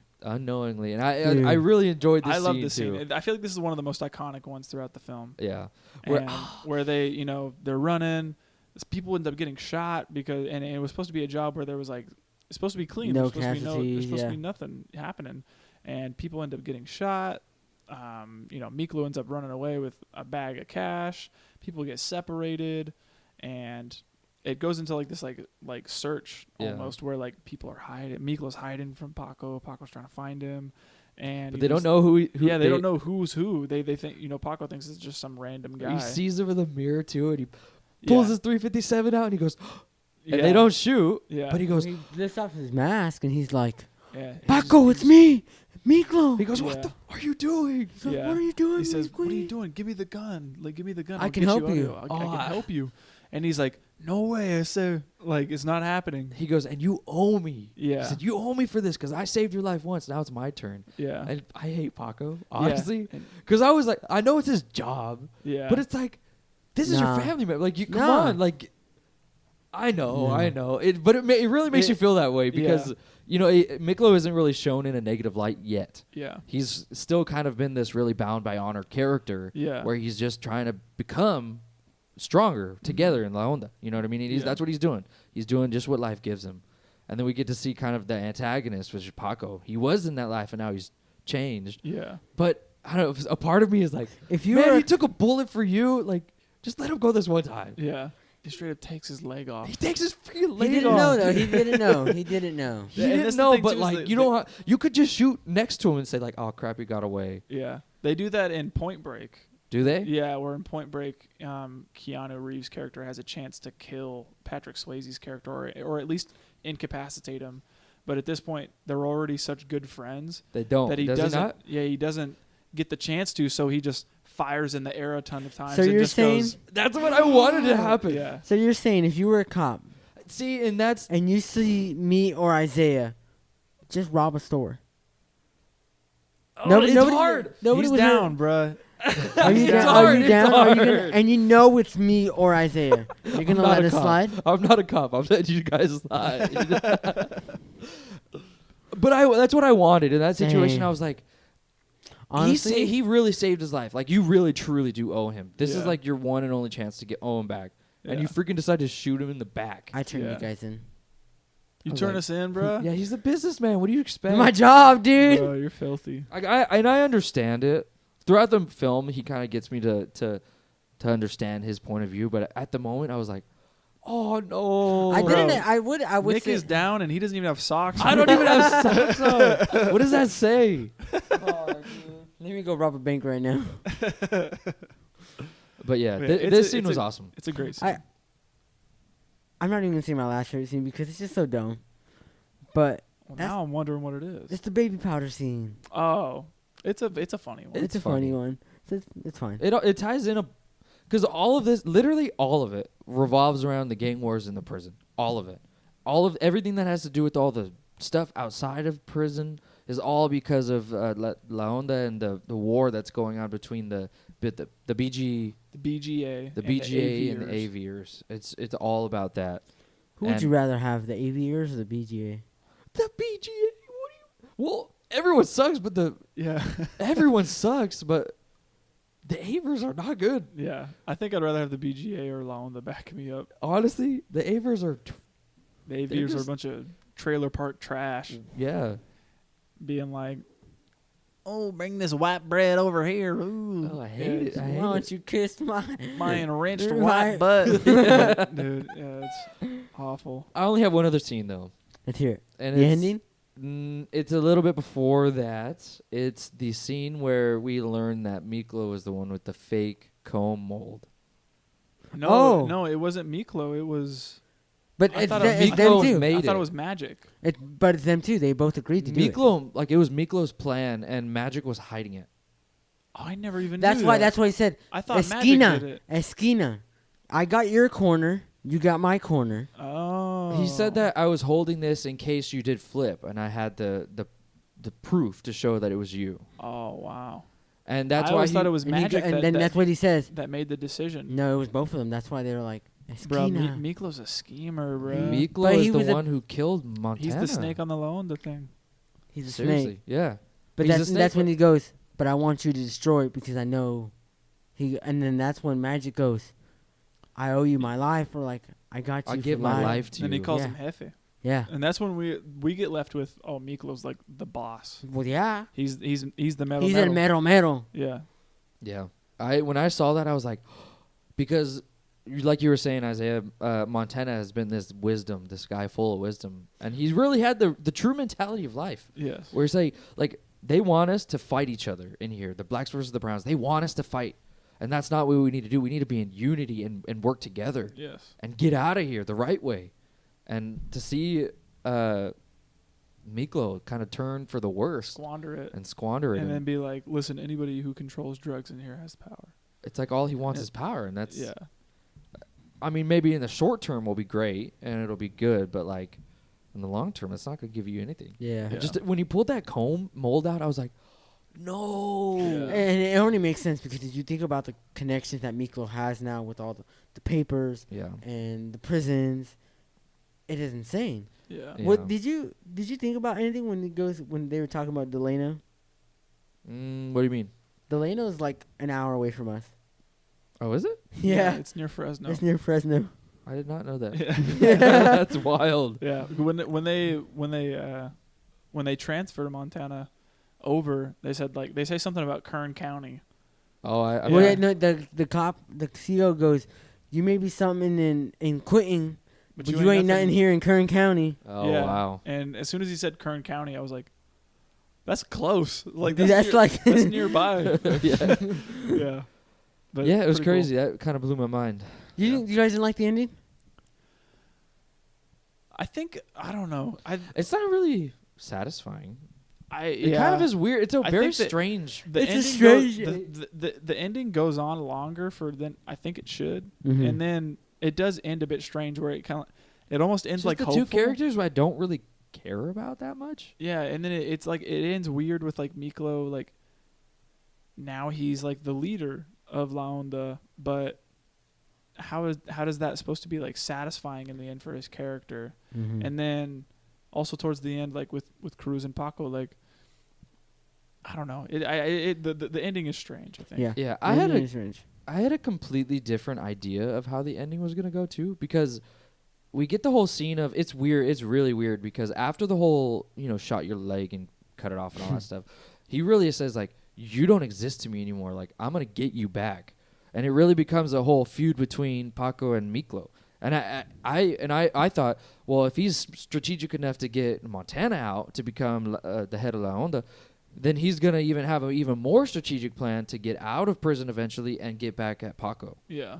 And I thought that's what the ending was gonna revolve around, was like the final meeting of them two and who was gonna die and all that stuff. Yeah. But it doesn't. It ends No. kind of premature, and I was like, it was weird. I mean, it was kind of cool to see some characters connect, like to see Cruz and Paco connect together, and to see them kind of bring back that brotherly bond again. But it was just a little weird. Yeah. But yeah, That's Alright. the movie.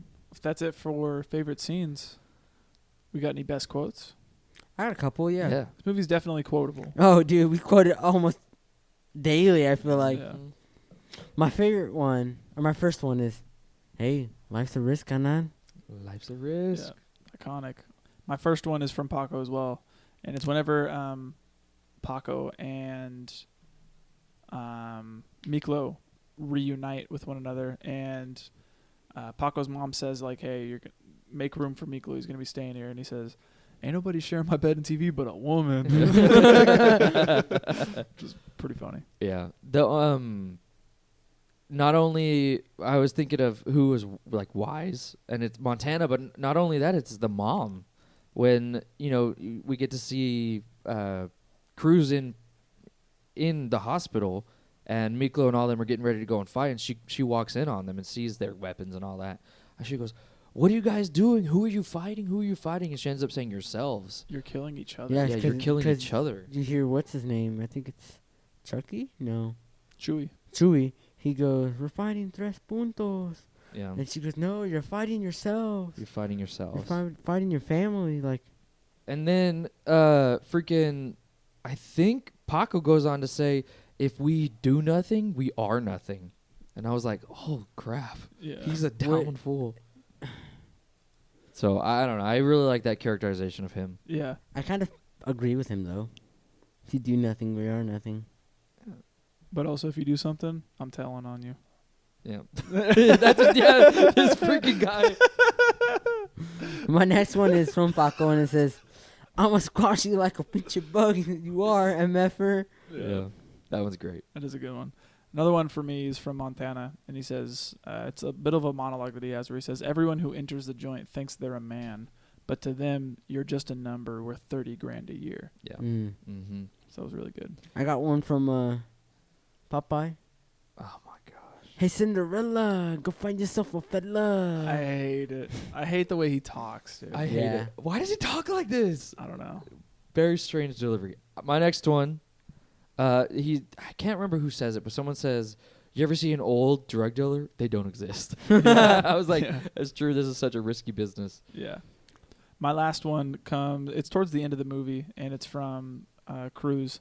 He says, we got something better than a rabbit's foot, Holmes. We've got familia. Raza way. At the very end. Yeah, love it. Another one is Chicano's not a color. It's the way you think and how you live. Yeah. Yeah. From Montana. Yeah. My last one from Miklo is when he says, "When you expect nothing and get everything, that's destiny." Yeah. I have two more. And this scene always gets me. It's when they're burying Juanito. Okay. And he, Paco's hugging his stepdad. And he goes, it's okay, jefito. Lloro si quieres. Cry if you want to. And I always, it tears me up because for a good chunk of the movie, you see that Paco doesn't want anything to do with his stepdad, that he disrespects him. And here he's like, you're my dad, like, Yeah. all right, like, Yeah. I'm here for you. And then my last one is, a todo madre, un desmadre. Ooh. Yep. Ooh. It's a good one. Yeah. That's the last one I got. All right. Let's get into some bro moments that we haven't talked about. My goodness, man. My first one is Miklo getting slapped by his dad for standing up for the work crew. Mm-hmm. But it's a bro moment for me because of the slow motion like frame rate. It's horrible. It's horrible. when it comes in, I'm like, oh, dude, it feels so cheesy. Yeah. Like it feels like one of those it feels like a novella, like trying to be dramatic, and whenever something happens, it's like very like blurry and desaturated. And when Yeah. it happens, it's like, like real like nasty slow motion. Yeah. And he goes, "I'm not gonna be your slave." Yeah. Yeah, it kind of felt a Yeah. little too cheeseball-y. I was Yeah. like, oh. Yeah. That was my first bro moment. My first one we already talked about, so my next one would be Juanito dying. Okay. In a little context of the scene, you see Crucito and Chuy shoot up some heroin, and Juanito's like, I want to be part of this. Yeah. Like, obviously that's what he's growing up in, and grabs the needle and injects himself with it, and eventually you see him that he ODs, and it breaks my heart when his mom walks in, Yeah. Drops her. drops She her goes, jam, and No. Yeah, that's Oh. my next one is Miklo sucking on Al's finger. Can you show us how he did it real No, quick? I straight up said that How'd was you- so how'd you do it? raunchy. Dude, I'm not. It was like the most sensual. Can I see Yeah. your finger? I'll do it. No, dude, this fool is trying to start an OnlyFans over here. No. I'll do it for the way, one bruh. time, you know, for the fans. No way, bro. About to get demonetized. Yeah, dude.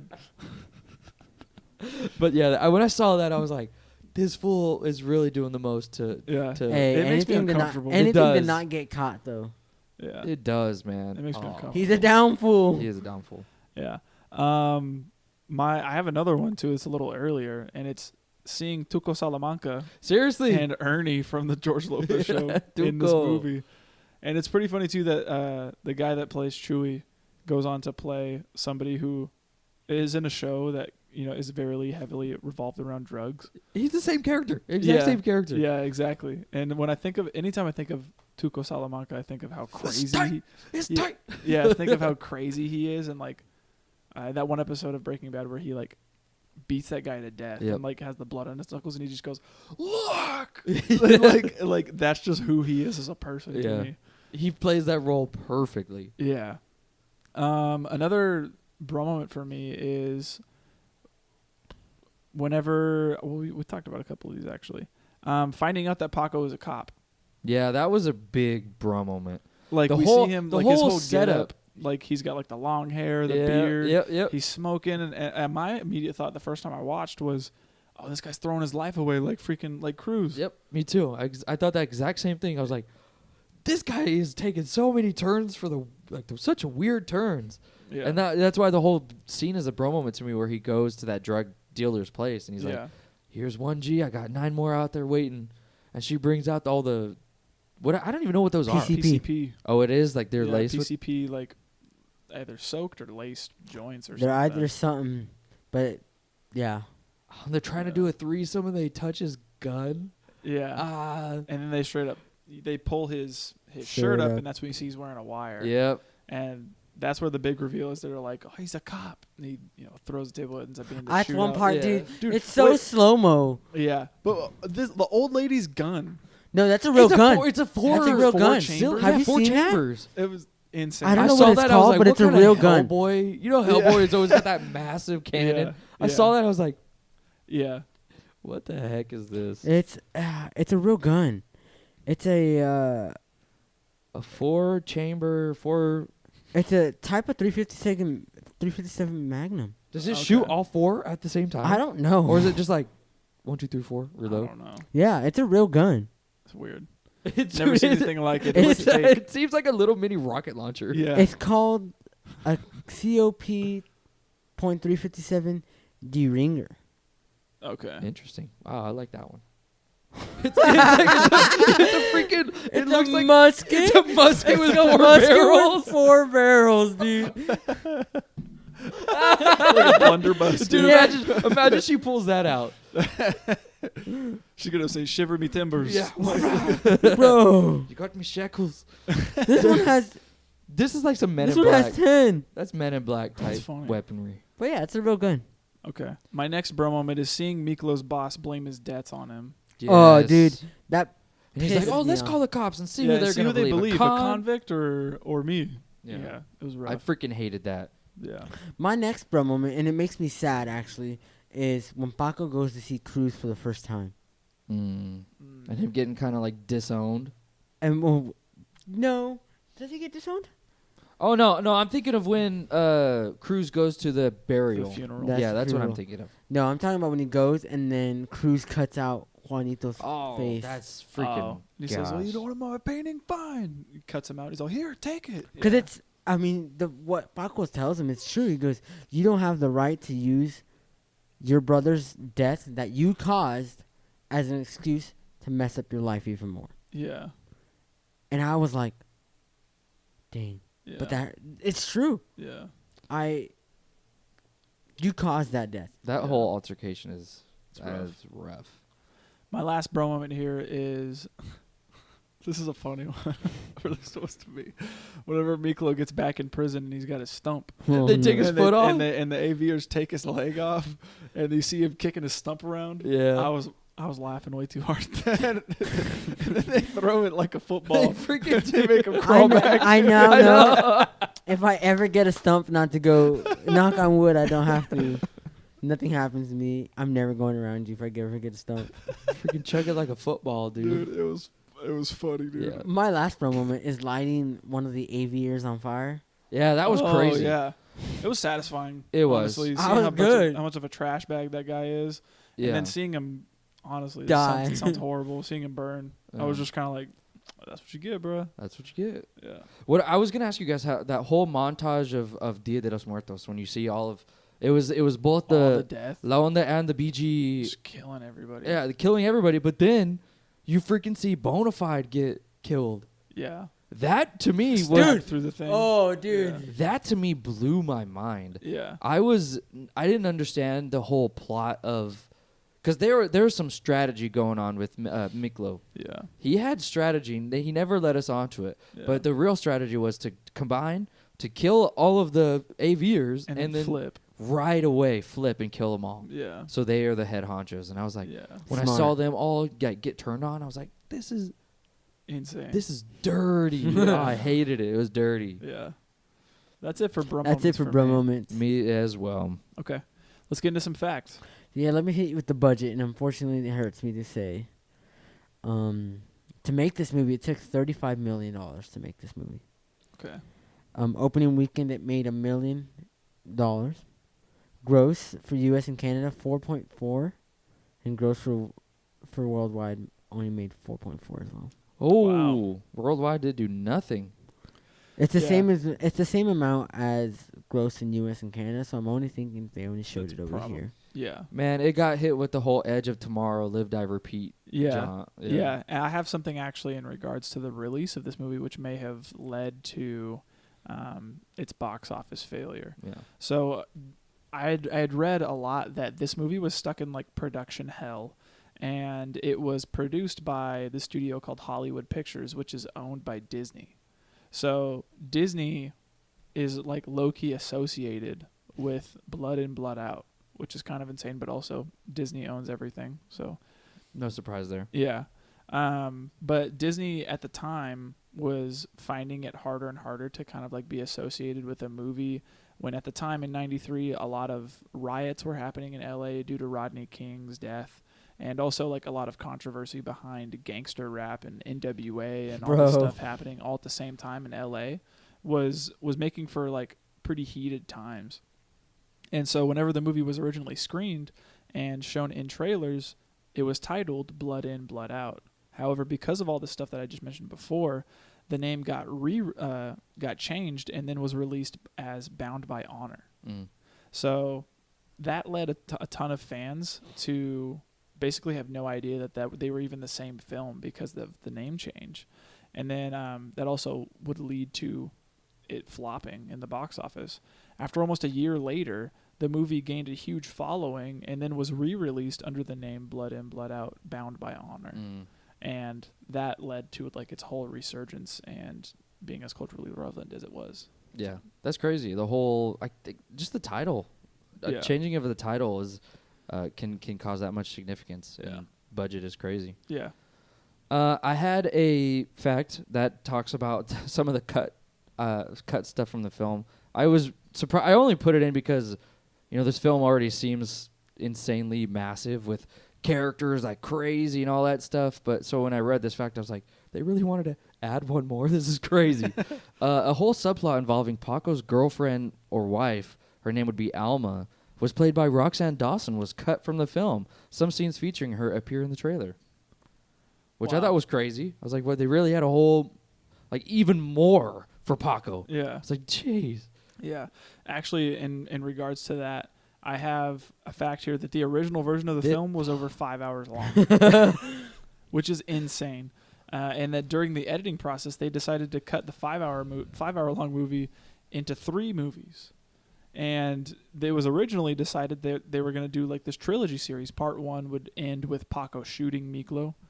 Part 2 would contain all of the prison sequences, and then part 3 would have involved Montana's daughter growing up and learning how to move drugs and money, which would then eventually lead her to Miklo and her father's murderer, her father's murder would come full circle. That would be, I think, insanely more rewarding and better. Yeah, and that was when I read that, I was kind of like, man, why didn't they do it that way? Yeah. I kind of wish it was almost like a trilogy, like the way that like The Godfather is set up, right? Like it's a story that takes place over years and years and years. Mm-hmm. So to like dwindle all of like this source material and all of this story that's just potent with drama and twists and turns and backstabbing and all this stuff, to only capitalize on it with one movie, just felt like a big swing and a miss. Yeah, before I even read this fact and after I got done watching the movie, I immediately thought to myself, I was like, this could have been like 2 or 3 movies. Yeah, easily 2 or 3 movies. Like I was like, just the prison sequences alone. Yeah, seriously, there's so much that they're bringing up and trying to talk about. Yeah, in such like.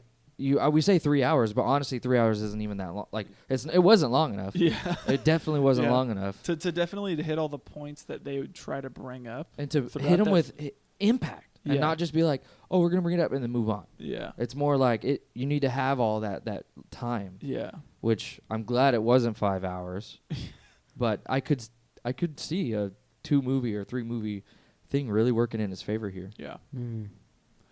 One fact that I have is. So Damien Chapa, Benjamin Bratt, and Jesse Borrego lived with the real. So that's Crucito, Miklo, and Paco. They lived with the real gang members in East Los Angeles for 3 months in order to help them develop the characters that they were trying to portray and perfect their roles. Okay. Pretty cool. So that's kind of insane. Yeah. Because they know what actual gang members went through, and I don't think I could ever do that. No, I couldn't either. That is super cool. The only other fact that I have is about the actor that's in it, Danny Trejo. He plays a little bit of a side character, and that's funny too because I know him from Bubble Boy. Oh, you do? The first movie I've ever seen of it was Bubble Boy. No, I think the first movie I've ever seen Danny Trejo in was Spy Kids. Oh, true. He is in Spy Kids too. What a filmography, man. Yeah, but Danny Trejo, his character gets portrayed as serving time in San Quentin, when in all actuality, Danny Trejo actually did do time in San Quentin. Did he really? Yeah, he was on a rough path. He was in prison for a while, and then I think the story goes, I believe, that he did some extra work for some movies, and somebody saw his style, saw his look, and decided to give him a call back for another movie, and he slowly started landing acting roles and like changed his whole life around, and became an actor after that and started making money and giving money back to the community as well as his family and all that stuff. Do you think they wrote that into his character, or were they just like, oh, we're going to use your personal history? I don't know. Maybe. That'd be weird.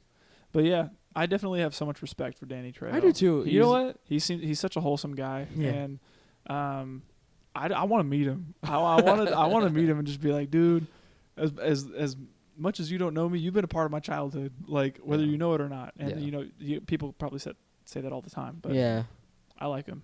He's a cool guy. Me too. My last fact here is about Miklo's leg, his prosthetic leg. They used a stunt double who looked almost identical and had a prosthetic leg, and it was used during the camera angles. However, there are several times where you can see that Miklo's hair is darker and thicker, and that's the cases where the stunt double's in place. Yeah, and like then in like the shower scene. Yeah, I'm thinking of. It even goes on. Oh, yeah, seriously. And it even goes on to say there's one scene in particular, the one you were talking about earlier, when they take his leg and are disrespecting him with it. When he falls on the floor and drags himself, you can clearly tell it's not Damien Chapa. Oh, okay. Which I thought is interesting. Yeah. All right. Any other facts? I don't think so. No, that's it for me, dude. All right. What didn't work? I have a couple. Some of the acting is just not good. Okay.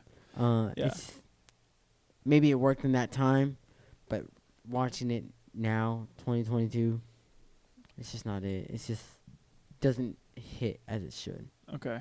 I feel like to piggyback off of you a little bit, it feels a bit over dramatic at points, or feels forced. Yeah. And like I think specifically of like times where like Miklo's character, Damien Chapa.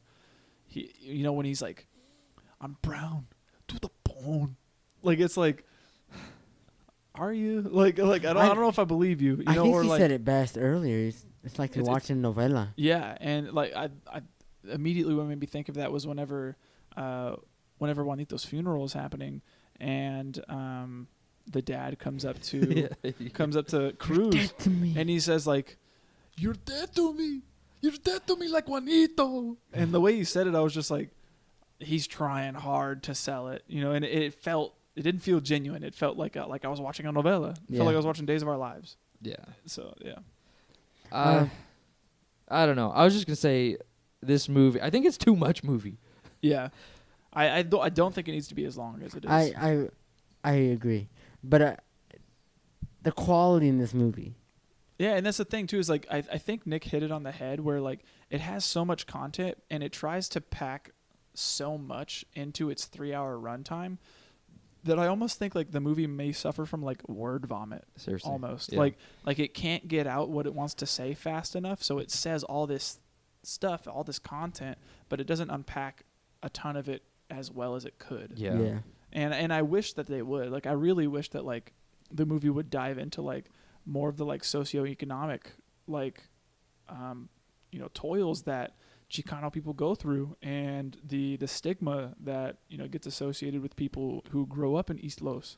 And I wish that they unpacked that a lot more. Mm-hmm. Or the same thing with like the whole power structure in the prison system, and like there's tons of stuff that gets brought up here that thematically could work like insanely well, but it just kind of gets glossed over. They say so much and yet never expand on any themes. And that's why I think a part 2 would work for this movie. Yeah.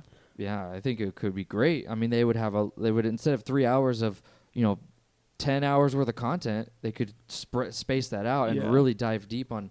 You could centralize your movie, each movie. Yeah. You know what I mean? Like you had read, the second movie would be all about the prison system. Yeah. And how that whole structure would work. Yeah. To be honest, I didn't really like the way prison was portrayed in this movie. Okay. It seemed like the prisoners had like no repercussion. Nothing. Yeah, like and this was the one thing I didn't like was they could just let themselves in and out and do whatever they wanted and all that. I was like, the guards here have no power. Yeah. It felt like same thing with the warden. The warden the whole time was just like, we need to get these guys to stop warring with one another, and it was like, you're the warden. Do something about it. Do something. Lock them up in solitary. Like I don't know. You have all the power here. They don't. They have like, it should be inmates. like that. It felt like they would be walking and they get special treatment from the guards, and they talk about how they're like doing all of their stuff and the guards are right behind them. And I'm like, yeah. How am I supposed to believe that this is a truly functioning prison system? Maybe San Quentin was like that. It might have been. Maybe. It might have been, and I might be, we might be ignorant to that. Yeah, Who knows? I might be tainted We've by never gone other to prison, so other prison. you should go to prison to see how it works out. Maybe. Also, another thing. How do you expect me to believe that Miklo's 18?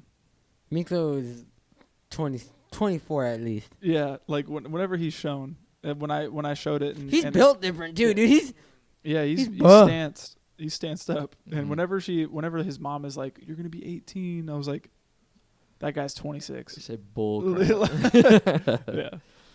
But yeah, I think that's it. It just suffers from saying too much and not really refining its ideas and its themes, and it just becomes kind of jumbled at the very end, and you're just like, you're kind of overwhelmed with all that it had to say, and you're left with thinking, well, did it say anything of value, really? Yeah. And it kind of really didn't feel confident either, because it's like it's constantly trying to hit home themes over and over and over, and you're just like, I get it. Like, I understand what you're trying to say, but it's like they're not confident enough in what they're saying for it to stand on its own. Yeah. Yeah. I can almost think of like, you go to a restaurant and the menu is like 500 years long. Exactly. And you're kind of like, well, what's good?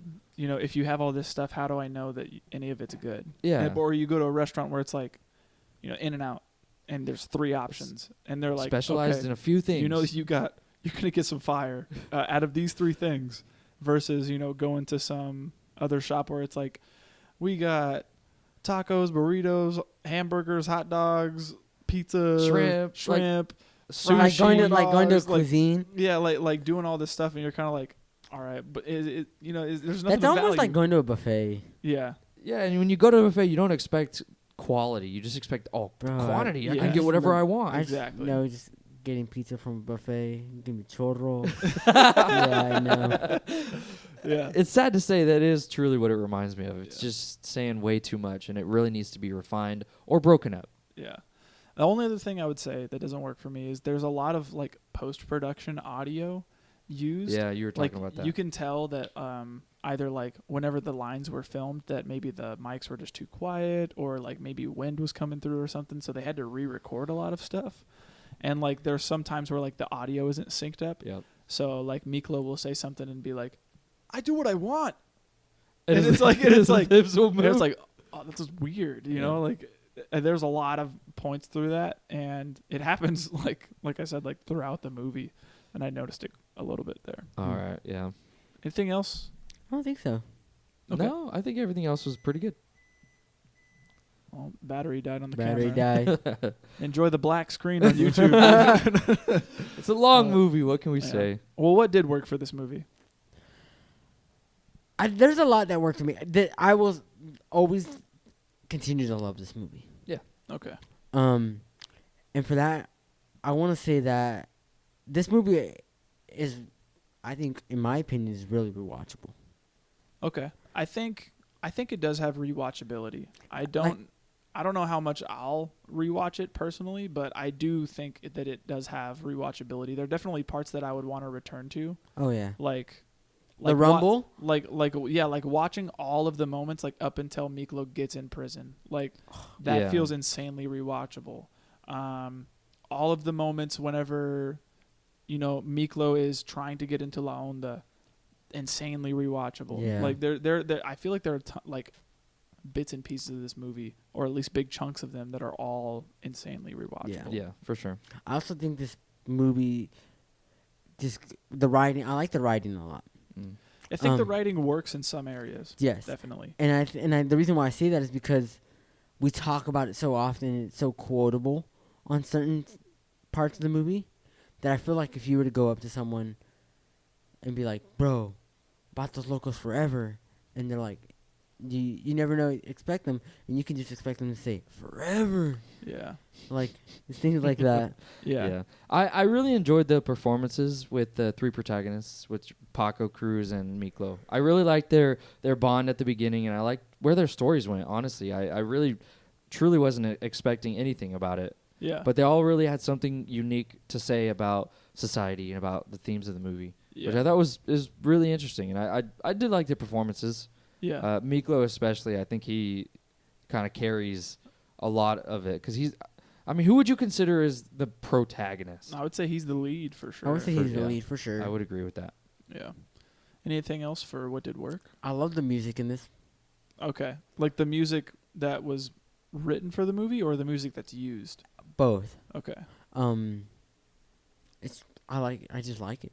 Sounds Yeah. good. Yeah, I think it fits really well with the movie. Yeah, for sure. Anything else? Not for me. Not that I can think of. Yeah, nothing else is standing out to me that we haven't already talked about. Yeah, I don't know. Okay. If that's it for what did work, who wins the movie? This might be not controversial, but it might differ from you guys. I'm going to say immediately Miklo. I think it's Paco Damien for me. Chapa.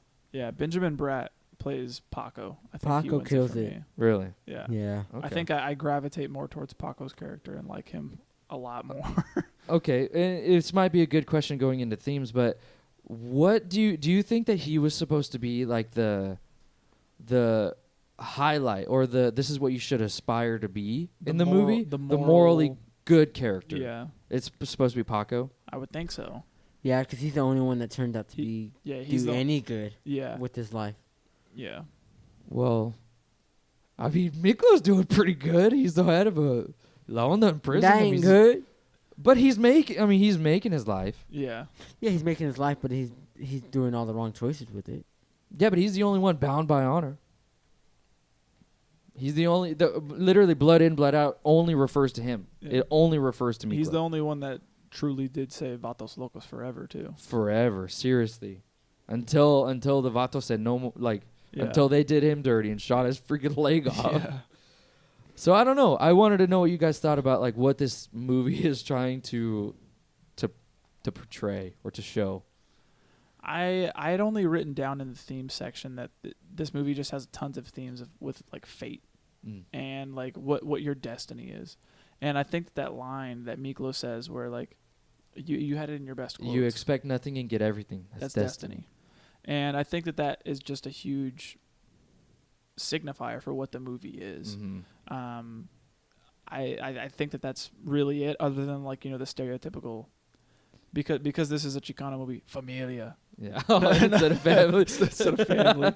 But yeah, I think that I think that's why it's culturally relevant, and always will be, I think, because it has these strong themes of like what your destiny is, and how certain choices can influence your future and all this stuff, and then also never forgetting family and never turning your back on who it is that you grew up with and all that stuff. I think that's things that people live by. Yeah, Mm-hmm. I definitely agree that that's exactly what the movie was talking about. Yeah. Yeah. Anything else for themes or no? I couldn't think of a theme, to be honest. Okay. It's just there was a lot to write and there was a lot to see in the movie, Yeah. so it was just too much. Okay. For sure. Yeah, that's it. All right. What are we rating this? I'm looking at you. This is your childhood movie. What do you got? I'm giving it a 7. Oh. 7.5. Okay. 7.5. I'm gonna give it a 7. I enjoy Mm. it. I think it's a good one. I'm gonna give it a 6. Okay. Yeah, a 6 for me. Perfect. All right. Sounds good. Well, that's it for the episode, you guys. So if you did stick all the way to the end, we do appreciate you. Sorry for the camera dying. Yes. We only got one battery, and it's the camera that we use. We can't plug like the camera into like a constant power source and have No. it record at the same time. So that's unfortunate, but we got to make do with what we've got. Yep. So we do appreciate you guys sticking all the way to the end. If you did, make sure that you guys leave a like, subscribe to the YouTube channel, leave a comment, let us know what you guys think of the episode. Share this video or episode with somebody who you think might like it, and interact with us. Get in contact with us either through Instagram, through our email. All that stuff can be found in our episode descriptions. And get involved in this little community that we've got here. We've got a couple of people leaving comments and people leaving likes and watching the videos and stuff, and it's really cool to see you guys interact with that stuff. So we do really appreciate it. But other than that, I think it's my pick. It is your week. pick. And we're going to be watching a movie that I believe we all have not seen. It is on Netflix. It's been streaming there for some time. And I just know that it has Lakeith Stanfield as the lead. And I love this guy. I love this guy. I've been really wanting to check out this movie. It is called Sorry to Bother You. And I believe it came out in 2018. And I am really excited to watch it. From what I've only seen, I've seen the trailer and like the little like brief clips they show you like on Netflix whenever you like scroll past. It looks awesome. It looks funny. Yeah. It looks really creative. Yeah, it looks insanely creative. It looks insanely original. Yep. And it looks like it also has a lot to do with like commentary on, certain societal norms and the way that we see, society as it is today. And I'm really excited to just watch it for the first time and unpack it with you guys and see what we think. Yeah. So I agree. I'm really ready to watch it. all right. So tune in next week to hear what we have to say about Sorry to Bother You. As always, this has been the Film Bros Podcast. Thank you and good night. Good night. Good night.